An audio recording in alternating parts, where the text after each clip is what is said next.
In my last day in the life vlog, I showed what a day working from home looks like for me. In today's video, I've partnered up with eBay to show you what a workday on the road looks like. I'll show you how I prep for a long day of work, how I pack sales and ship using eBay's international shipping program, and after that, I'll take you with me to shop for things to resell online.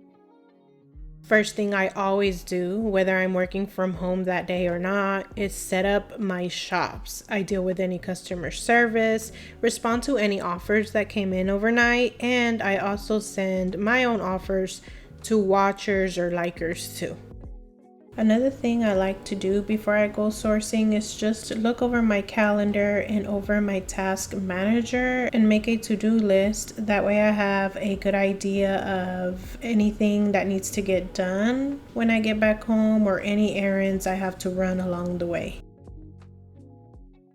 I'm getting ready in this inventory room this morning because my baby is in my room and I don't want to wake him up making a lot of noise in there. When I work at home, when I have lots of things to do at home for reselling and YouTube, then I like to plan and do a time block plan like I've showed before in some of my videos. But the days that I go sourcing and on weekends, I don't do that. I just do a simple to-do list like this. This is what I did today because most of my day is going to be sourcing, and in the afternoon I'm just going to be working on admin stuff. Nothing major, no editing whole videos or prepping whole batches of items, nothing like that. And then on weekends I just work like an hour and a half to 2 hours in the morning before the baby wakes up. So on those days I just have a simple list of things I'd like to get done. Today, some of the major things I want to get done is to list a few items later when I get home, maybe update a few items, drop some prices on some of my platforms. Summer sales haven't been the worst, but obviously they are a lot less than they are during the fall and winter. So I'm going to try to also do that, drop prices everywhere to try to trigger some sales. I am starting to pick up jeans as well as shoes just so that I have more options when I go out sourcing and I can bring back more inventory to up my daily listings. That's another thing I'm doing to try to combat these slow sales. Right now I'm just packing all the things we need for the day. Some water. I put this in the freezer this morning so that it can stay cold throughout the whole day. Some breakfast and some snacks for later. And then some headphones for Benji. And I think that's it. I'm just going to pack some orders to take with me to drop off at the post office either right now before we get there or later. It depends on how traffic is.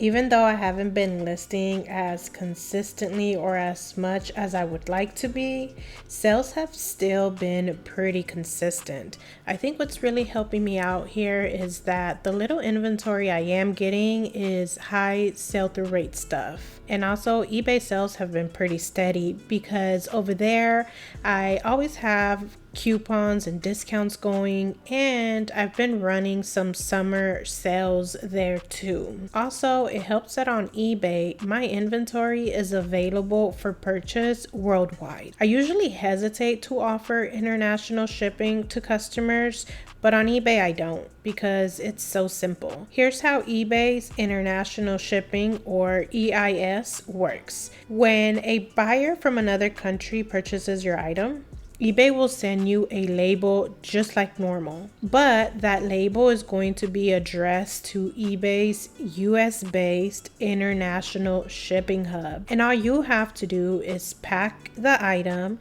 ship it to that hub, and once it gets there, your part is basically done. From there, eBay takes care of customs, they will ship the item for you, and they will even handle any issues if something goes wrong in transit. Or if the customer wants to return the item, eBay will resolve that for you too. Another very great benefit about using EIS is that any negative or neutral feedback that comes from an international buyer will not affect your account. Basically, as long as you pack your item really well and it makes it safely to eBay shipping hub. You've done your part and eBay will take care of everything else from there. And all of that is at no extra cost to you. To see if you're enrolled in eBay International Shipping, you can go to your account settings, go to your shipping preferences. At the very top, you can see if you're enrolled or not. If you're not, eBay will notify you when you are eligible for this program. And to see the eligibility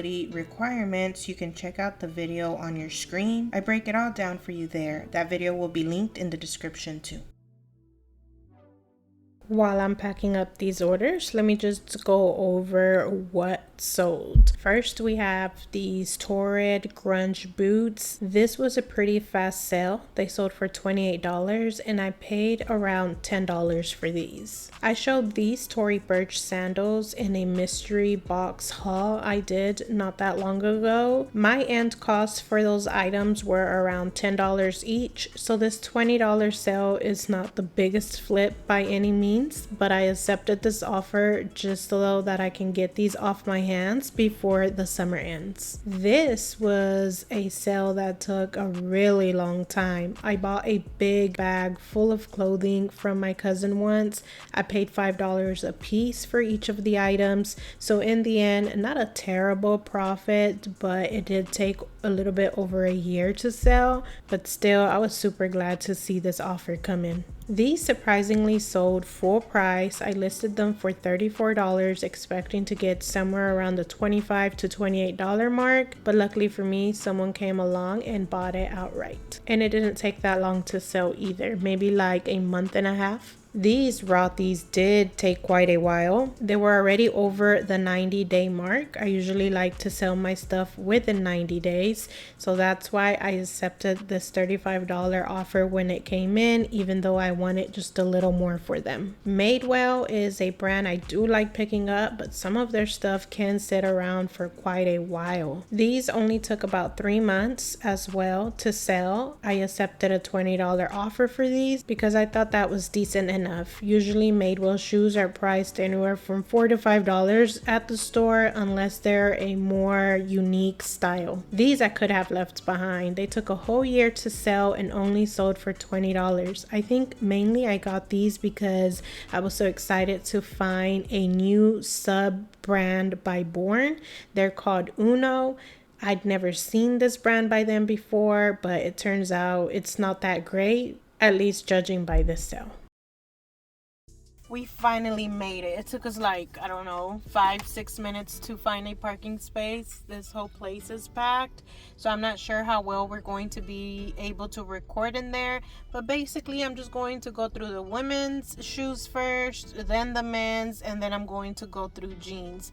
I'll show you to the best of my ability when I'm in there what I'm getting, and hopefully I can also capture some clips of me checking comps as well, because for a lot of jean brands, I don't really know the sell-through rate or what they go for, so I have to use the eBay research tool a lot. I'll show you when we get in there. The women's shoe section was pretty dry this day, and that's usually how things go when we're about to exit a season. Like right now, summer's almost over, so I'm not trying to stock up on too many summer items right now.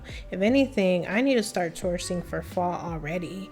But thrift stores around here wait until the season actually starts to start putting out that inventory, so I'll have to wait a little bit. I was considering the studded ballet flats. They were by a Target brand called A New Day, and this is a brand I do like to pick up sometimes, but once I did the comps using eBay's research tool, I saw that the sell-through rate wasn't that great. It was at 16%, and only one had sold in the past 90 days for $6. So that's why I decided to leave those behind in the end. I do have an entire video tutorial where I show how to use this eBay tool to do comps, But in short, the first thing I do is find the style name of the item, either on Google or on eBay. Then I will go to the sale tab. There, if you scroll all the way to the bottom, you'll see this research tab option. When you tap on that, you're able to do your research. I just copy and paste the style name in that top search bar.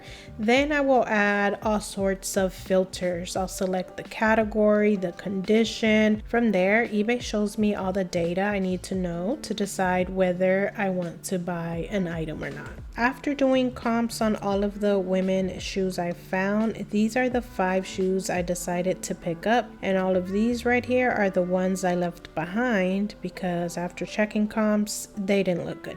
After that, it was time to check out the men's section. I usually don't find a lot of men's shoes to begin with, but on this day, it was worse than ever.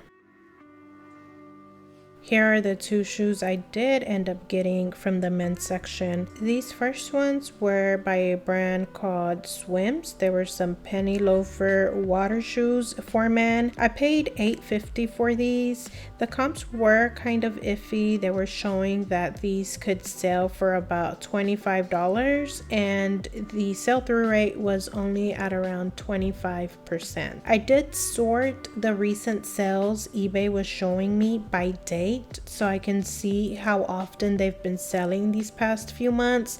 That looked pretty decent to me. It seems like several were selling throughout a month, so I went ahead and just brought them home. I'm giving those a chance. These next ones were a little bit on the more expensive side. They were $55, but everything was half off this day, so I only paid $27 for these golf shoes. I've never heard of this brand, but those eBay comps looked really good to me. The sell-through rate was at 40% and the average sale price was around $84. Now it's time to move on to the jeans section. This is actually my second time sourcing jeans instead of just shoes. That first time I messed up. I picked up way too much too soon. This time around, I'm trying to reel it back in and be a lot more careful. Here I'm just going down the aisles and putting anything in my cart that looks good to me, that I know about, and brands that I've heard in videos. Then in the end, I'm going to check comps on every single pair. I'm not going to show that part in this video, but I am going to record a thrifts haul for this entire trip. So in that video, I'll show what I got and how much I paid for all the shoes and all the jeans. It is 12:15 and we barely made it out of that store. So it took us maybe like 3 hours? Or a little bit under 3 hours. That's how things have been now that I started sourcing jeans. In the past, I would just go straight in there, women's shoes, men's shoes, and quickly in and out of the stores. But now it's taking me longer because I have to do a whole lot more comps when it comes to jeans. I don't really know what I'm doing yet. I'm starting to second guess me adding jeans, but I'm trying to give it a little bit of time just for me to get used to it. So in the end, we ended up getting 26 items. I spent a total of $167 at this store, and I think, let me count them. It looks like 8 of those items were shoes and the rest were jeans. So that's a lot of jeans compared to shoes, and that's just because I'm being a lot more picky with the shoes I'm getting. I'm not getting a lot of the bread and butter, A New Day, Cato, and a lot of those lower end brands that I used to get that weren't a lot of profit, but they were quick flips. I'm leaving those behind. But now we're going to head to one more store, but first we're going to do a quick stop at Buc-ee's, get a little bit of snacks and a little bit of cold water because we have some water, but it's so hot today it's probably already warm. After that quick break and some driving, we made it to the second store around 1:30. It's going to be the same routine here as the last store. I'm going to go through all of the women's shoes, then the men's, and then I will go through the jean aisle. On this day, this store did have a lot more and better shoes than the previous store, and that's just how it goes sometimes. You never know what kind or how much inventory you're gonna find. These Van shoes right here were so pretty. They had butterfly prints all over and they are glow in the dark. Surprisingly, they were only priced at $12, so I went ahead and got those. These Keds glitter sneakers used to do really well for me. Now they don't sell for as much as they used to, but if I can find them in very great condition and at a decent price, I still get them. These were priced at $12 and I anticipate them selling somewhere around the $30 mark. Here's these chunky Melissa shoes. I seen these here the last time I came and I did not end up getting them due to some scuffs around the heels. These Vionic shoes were $7.50, which seemed like a really good deal to me, but I still wanted to do some research anyway, just to be on the safe side. The good thing about Vionic shoes is that they have the style name in the tag all the time, so it's so easy to research on eBay. After adding all my filters, it shows me that these shoes have a 36% sell-through rate and they have the potential of selling somewhere around the $30 to $34 mark. All of that looked good to me, so I went ahead and got those. Then I searched up these Crocs Lena heels. Sell-through rate for these was about 20%, which is not horrible, but that final selling price of $20, that was a little bit too low for me, so I left those behind. These Adidas wrestling shoes shocked me with that sell-through rate. It was around 75% after adding all of my filters. I rarely see a percentage that high for sell-through rate, and the average selling price was also decent at around $33. I only paid $7.50 for these shoes. They were in great condition, so that was a definite yes for me in the end.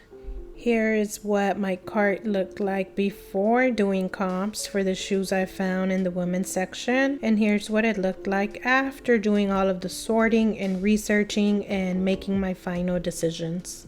Here I am going through the men's shoe section, which is a lot smaller than the women's in this store. I didn't find much here. I ended up with about 7 maybes in the end. These Lounge by Mark Nason I did get without even checking comps because I've sold a few boots by this brand in the hundreds. These Olukai I did look up. Sell-through rate was about 63% and the average selling price was $32.